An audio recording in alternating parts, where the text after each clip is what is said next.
Dito sa ganito pong trend, attorney? Sa totoo lang, nalulungkot ako. Kasi ako, sinuportahan ko ang pagtatatag ng ICC. Hindi ko naman maikakailayan. Dahil lang sabi ko, sa panahon na talagang merong mga gera, digmaan, importante na yung mga tao na protektado ng international humanitarian law o yung batas na umiiral sa panahon ng digmaan ay mabigyan ng proteksyon.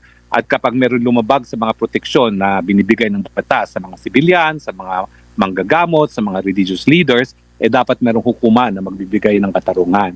Kaya lang, ang ICC linabag mismo yung basihan kung kaso ng Pilipinas, nakikita natin na umalis na tayo and yet nagpursige sila ng pagsasampa ng kaso. Sa kaso ng Russia, kaya galit na galit sila, ni minsan hindi naman sila hinusgahan, no, yung prosecutor at ang mga judges ng Russia sa kanilang hukuman, no, dahilan para kahit kailan pwede na. Pero ang ICC din ang dapat sisihin sa mga pangyayaring ito dahil nga hindi nila na kinalimutan nila, no, na ang basihan talaga ng jurisdiction ng hukuman kasi nagpipilitan ngayon dahil siguro mawawalan sila ng trabaho kapag hindi kilalanin ng jurisdiction ng mga bansa. Ayan, nagpupumilit sila na litisin si Tatay Digong bagamat tayo umalis na ng ICC at ngayon naman pinipilit nila na litisin si President Putin na ni minsan hindi naman naging kasapi ang Russia sa ICC gaya ng Amerika at gaya rin ng bansang China. Opo, ano pong maaring masamang implikasyon o mabuting implikasyon nito po kay former President Rodrigo Duterte at sa iba pa na inaakusahan po dyan po sa ICC considering na-freeze na yung mga bank accounts nila, putol na raw yung access ng mga judges sa mga pangunahing serbisyong pinansyal, yung connection daw sa mga bangko, credit cards, mga tech giants tulad ng Amazon. Ano po ang masasabi niyo po, attorney? Well, nung minsan ako'y nag-vlog, no? At sabi ko, 3 pamamaraan ang pwedeng maging dahilan para mapalaya si Tatay Digong. No? Unang-una, yung desisyon ng appeals chamber sa argumento ni Tatay Digong na wala ng jurisdiction ng ICC kasi yan ay didesisyonan pa ng appeals chamber. Pangalawa, yung desisyon ng trial chamber na nagsasabi na unfit na to stand trial si Tatay Digong. At pangatlo, kung talagang susuko ng ICC dahil sa financial sanctions at dahil nga dito sa kaso na sinampa at hunusgahan na guilty ang prosecutor at mga judges ng ICC, no? Alam mo, anytime pwede magpadala ang Russia ng mga tao para arestuhin yung mga judges na yan at prosecutor na yan at sasabihin nila na that's within our powers, no? Kasi nga yan ang mangyayari kapag nagpupumilit ka na magkaroon ng jurisdiction na wala naman talagang jurisdiction, no? So sa akin, ang mabuting balita kay Tatay Digong baka ito maging dahilan para tunay nang mawala ang ICC at maging dahilan sa kanyang pagpapalaya. Ang bad news, hindi natin alam kung kailan mangyayari yan dahil si Tatay Digong naman ay 80 anyos na. Ang Russia ba, meron ba silang batas, attorney, or legal ba sa kanila yung mga extraordinary rendition parang kagaya sa Amerika? Well, yan ang ginawa ng ICC.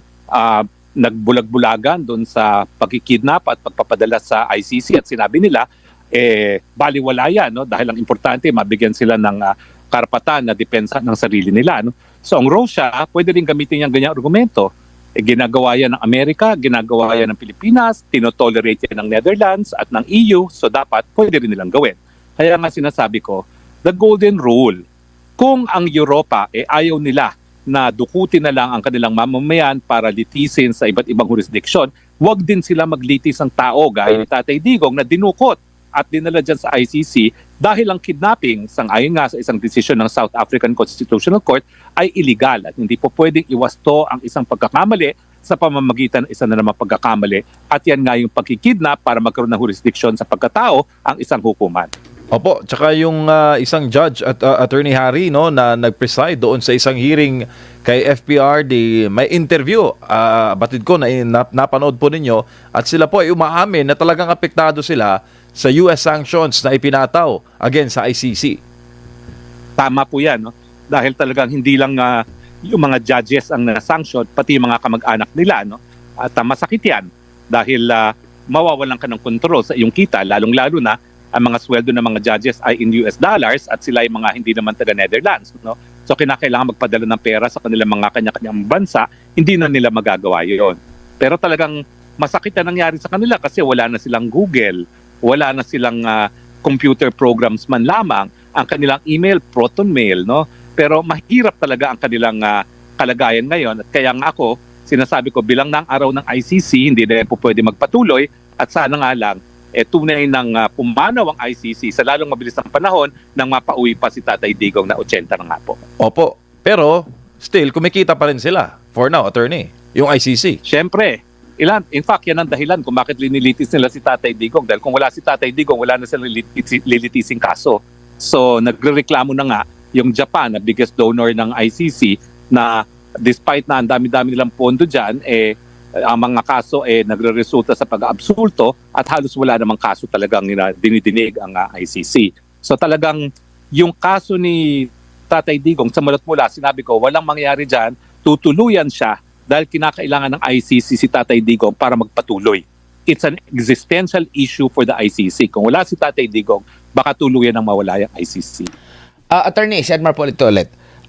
Doon sa mga recent na mga pahayag ni President Donald Trump, meron siya nabanggit lahat ng mga makikipag-ugnayan dito sa ICC. Marami pa pong mga bansa na nakikipag-ugnayan dito. In fact, nabanggit mga nag-finance pa rito. Maari din po ba it's either mahagip sila nitong maging sanction ng US or maari din ba na baka mas the more na mawala yung suporta nila, mas maraming mga bansa na titiwalag na at hindi nakikilalanin yung jurisdiction na nila dahil nga dito sa naging hakbang na ito ng mga malalaking bansa against sa ICC. Nakikita nyo ba yung probability ng ganun, attorney? Well, in fact, as we speak, isang bansa na naman ang bumitiw. Ang bansang Venezuela ay bumitiw na sa ICC. At as early as 2021, nung ako ay tumakbo para sa International Law Commission, nagbabala na nga ang African Union. Lahat ng miyembro ng African Union na sabay-sabay silang bibitiw dyan sa ICC dahil ang pinupuruhan nga ng ICC ay puro mga taga-Afrika. Ang naging kasagutan nga ng ICC para sabihing hindi lang mga Aprikano ang hinahabol nila, kinasuhan nila si Tatay Digong. So sa tingin ko talaga, ang mali ng ICC ay yung i-insist na meron silang jurisdiction maski wala na silang jurisdiction. Kasi hindi mo po pwede baliwalain ang soberenya ng mga bansa. Granting na nabaliwala nila ang soberenya ng Pilipinas, no? Paano naman yung soberenya ng iba pang mga miyembro, no? So ngayon nag-iisip sila, kung ICC nga ay magpapatuloy sa kaso ng Pilipinas na malinaw na sinimula ng preliminary investigation matapos na tayo nagbitiw na, gagawin din nila yan sa iba pang mga miyembro. Kaya nga sa tingin ko, lalong mapapabilis ang pag-alis ng mga bansa sa ICC kung magpapatuloy ang kaso laban kay Tatay Digong. Having said that, I am encouraged by the recent decision of the ICC inviting further observations from the prosecution and the counsel for the victims on the issue of jurisdiction. Kasi sa totoo lang, sumagot na sila. Pero nais pang madinig ng korte ang mga argumento ng prosecutor at ng abogado ng mga biktima. Ibig sabihin, talagang pinag-iisipan ng korte kung paano didesisyonan yung motion to dismiss si Tatay Digong for jurisdiction. Kasi nga ang implication yan, pag nagpumilit ang korte na wala na talaga siyang jurisdiction, asahan nyo, mas marami pang bansa ang bibitiw sa ICC. Nabanggit mo kanina yung Venezuela. Mabigat pala yung naging pahayag ng President ng National Assembly. I-quote ko lang, sabi niya dito, and I quote, "It is to demonstrate and denounce to the world the uselessness and subservience of an institution that should serve to protect the people," attorney. Punto ng Venezuela. Kaya nga alam mo, sabi ko kanina malungkot. Kasi yung ICC mismo, matapos itaguyod yan at tayo na may aktibo talaga para inganyohan ng mga bansa sa buong daigdig na sumapi sa ICC, ang dahilan kung bakit nawawalan ng kumpiyansa ang mga bansa. Hindi po pwede baliwalain ang soberenya ng mga malayang bansa. At dapat kilalanin ng ICC na po pwede lang sila magkaroon ng jurisdiction kapag malinaw na pumayag ang isang bansa. Dahil pag hindi sila pumayag, ang may karapatan lang lumitis na mga kaso nangyari sa kanilang mga teritoryo ay ang mga lokal na hukuman. Isa pa sa mga kilalang bansa pala, attorney, na nag-withdraw sa ICC is ang Hungary. At, Hungary. Yung, before Hungary, Burundi. Oo. So, sunod-sunod po yan. I think it will be a dominoes effect na dahil baka sumunod na ang entirety, yung kabuuan ng African Union. Oo, nabanggit mo, African Union noong September 25, yung Mali, Burkina Faso, at Niger ay nag-ano na rin, no? Nag-anunsyo na rin sila sa kanilang pag-withdraw. So, yung mga natitira pa dyan, may possibility titimbangin nila yan. Kasi kung gumagana naman yung hustisya sa kanilang mga lugar, bakit pa tayo aasa dito po sa ICC na hindi naman tayo siguro na panahon na nagkaroon tayo ng World War II? Kumbaga, di ba ito yung dahilan, attorney, bakit na po itong ICC sa panahon na yon? Well, kaya nga po ang sinasabi ko ay mas mabuti pa sa ICC na i-dismiss na ang kaso kay Tatay Digong dahil pag hindi nila dinismiss yan at malinaw-malinaw talagang hindi nagsimula ang preliminary investigation sa loob ng 1 taon matapos magbitiw ang Pilipinas, mas marami pang magbibitiw. Dahil nga hindi papayag ang mga bansa na babaliwala ang kanilang soberenya. Attorney, may iba lang po ako ng topic kasi kayo po ay kabilang po doon sa nagsulong sa universal healthcare, no, attorney. Ano pong masasabi niyo po dito po sa controversial na marami ding pong pumapalag na parang health pork barrel daw na MAIF, no? Kung saan magbibigay ng guarantee letter at mas nito mga nakalipas na buwan under sa taon under sa kasalukuyang administration, either mas mataas ito kumpara sa PhilHealth na pondo o di kaya ay mas napaglalaanan ng malaking pondo. Like ngayong taon, next year, meron na namang mataas na pondo pero ang mga politiko po, bago ka makatanggap nito, ang sinasabi po ng mga tutol dito, dapat dumaan ka sa politiko. Marami naman ang nagsasabi na dapat doon na lang ilaan ng mga pondo para dito sa universal healthcare, sa PhilHealth, under sa PhilHealth, attorney.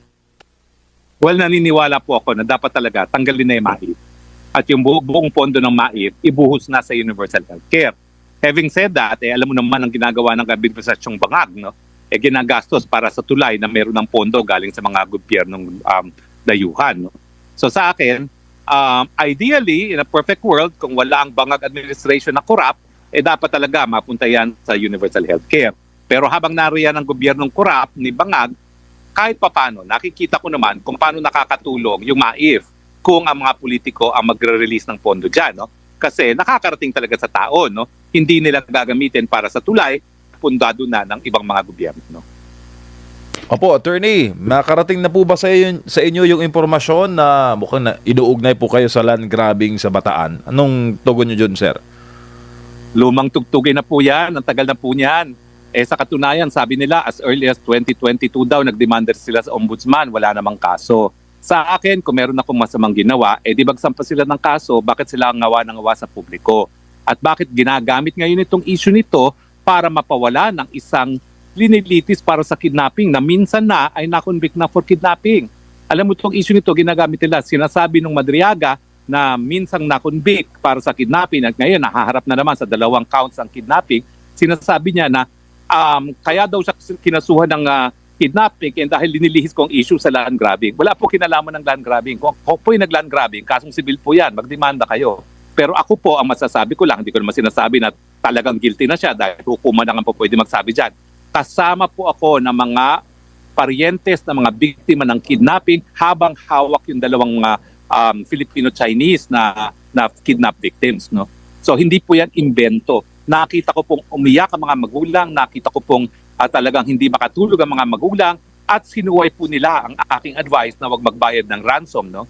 Pero yung pagbayad naman ng ransom, doon naman natiktikan ng mga kinakahuluan yung mga Madriaga na na-involve dyan at nasundan habang umuwi sa katinta yung isang Madriaga. No? So sa akin po, obviously, itong Madriaga nagsasalita ng kung ano-ano laban kini VP Sara at meron nangako sa administrasyon Bangag na i-dismiss ang kaso niya. At ang pamamaraan pag-dismiss dyan ay sa pagdidiin sa mga biktima. No? Pero hindi ko po alam kung paano nila maimamadil ang issue na ilalabas niyang land grabbing na yan. Dahil sa akin, madali lang sagot ko. Di magdemanda kayo, harapin ko kayo doon. Walang kinalaman yan sa kahit anong kidnapping. Dapat tuloy pa rin ng kidnapping. Opo, yun nga sana din itatanong ko sa inyo, sir.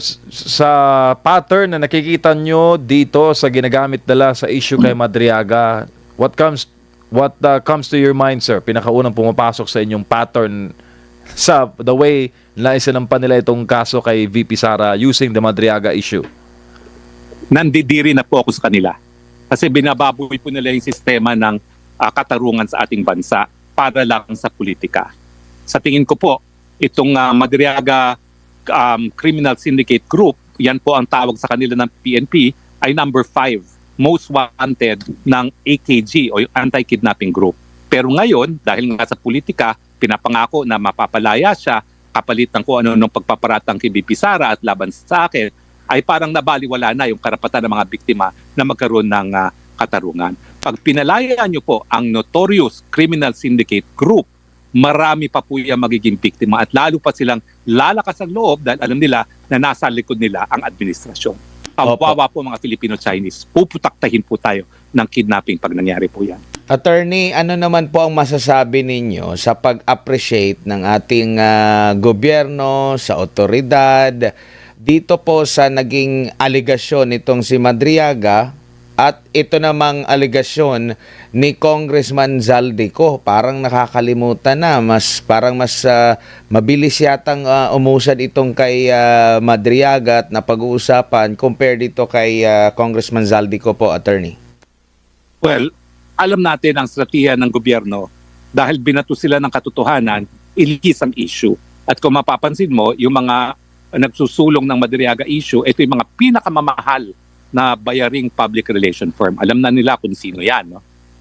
So obviously, ang strategiya nila, dahil lumabas ang katotohanan na ang korupsyon ay nagsisimula at nagtatapos sa presidente mismo, linilihis nila ngayon ng issue sa pamamagitan ng kung ano-anong mga issue. At syempre, nandyan pa rin yung intention nila na talagang pabagsakin si Sara Duterte. Attorney, maraming salamat po sa inyong oras at panahon. Merry Christmas and Happy New Year!